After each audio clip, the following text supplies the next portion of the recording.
నా పని అవుట్. ఇది ఖచ్చితంగా మా పేర్లే చెప్తుంది.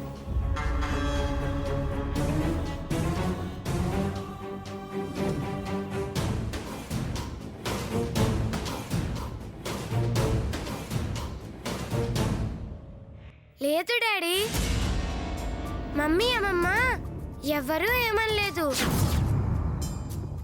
పిచ్చి పిచ్చి ఆలోచనలు చేయకు బహుశా. నేనుండగా నువ్వు హాస్టల్లో చేరడం ఏంటి? నువ్వెవర్రా? నా కూతురివి, నాకు ప్రాణానివి. ఇంకెప్పుడు అలా అనకు. నాకు తమ్ముడి కన్నా నువ్వే ముఖ్యంరా. నీ తర్వాత ఎవరైనా. మమ్మీ నిన్ను హాస్టల్లో ఎలా చేరనిస్తుందిరా? ఇంట్లో చిన్నపిల్లలు గొడవ చేస్తుంటే ఆనందంగా ఉంటుంది. నీ అల్లరి తప్పని, అదెవరికో ప్రమాదమని ఎవరనుకుంటారు?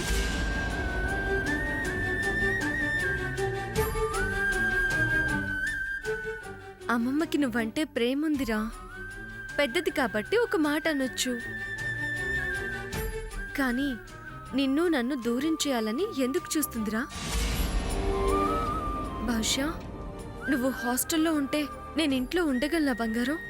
సారీ మమ్మీ, ఎందుకో నాకు అలా అనిపించింది.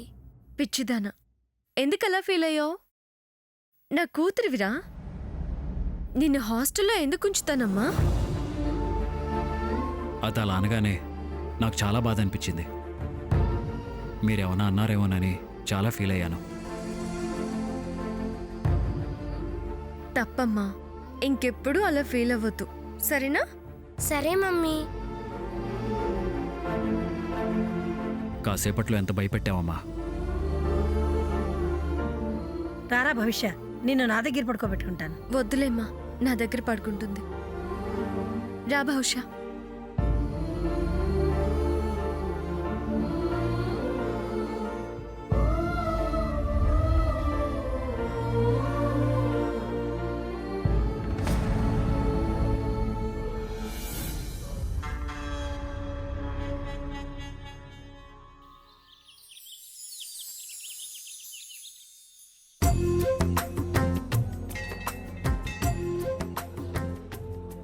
ఎక్స్పెక్ట్ చేశా నువ్వు పూజ చేస్తుంటావని.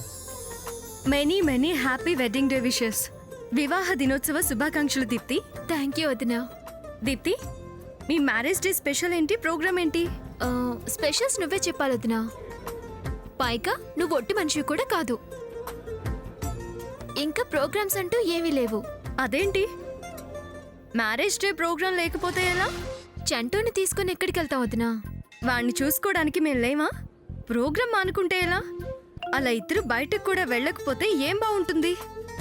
గతం చర్చించుకుని భవిష్యత్ ప్రణాళిక చర్చ జరపాలి కదా. నీకేం తెలియనట్టు అలా అడుగుతావేంటొదినా? అమ్మా, అలాంటి వాళ్ళది నిజమైన ప్రేమ కాదు, అది వ్యామోహం. ఎగ్జాక్ట్లీ చిన్నత్త. నిజంగా ప్రేమించుకున్న వాళ్ళు అలా చేయరు. ఎంత మనసు విరిగిపోతే కన్న కూతుర్ని పట్టుకొని మా దృష్టిలో చచ్చిపోయా ఉంటుందా తల్లి? అది సరే అమ్మా, తన కూతురుతో తన ఆ మాట అనేటప్పుడు ఆమె మాటల్లో వ్యథ, కళ్ళల్లో బాధ గమనించావమ్మా? పెద్దబాబుకు బర్త్డే విషెస్ చెప్పు కూడా వెళ్ళాం కదా. ఊరికే ఎలా కాలిపోతుంది? మంట పెడితేనో పడితేనో తగలబడుతుంది.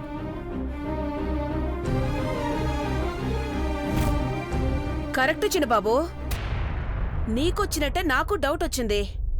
పార్వతే షర్టును తగలబెట్టిందనుకుంటా.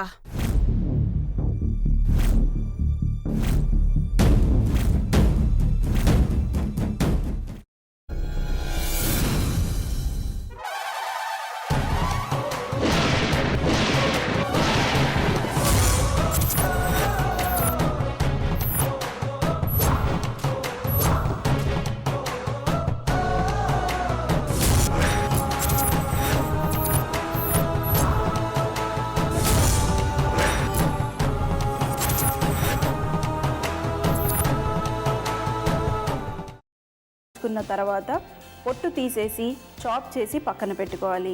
ఒక ప్యాన్లో కొద్దిగా నూనె వేడి చేసి అందులో ఆవాలు, మినప్పప్పు, శనగపప్పు, కరివేపాకు, సన్నగా తరిగి పెట్టుకున్న ఉల్లిపాయలు వేసుకుని 1 నిమిషం పాటు వేయించుకోవాలి. ఆ తర్వాత కాల్చి కట్ చేసి పెట్టుకున్న వంకాయని కూడా అందులో వేసుకుని బాగా మిక్స్ చేసి బౌల్లోకి ట్రాన్స్ఫర్ చేసుకుని అందులో తగినంత చిక్కటి పెరుగు లేదా పల్చటి పెరుగు వేసుకుని మిక్స్ చేసి అన్నంతో కానివ్వండి, చపాతీతో కానివ్వండి సర్వ్ చేసినా చాలా బాగుంటుంది.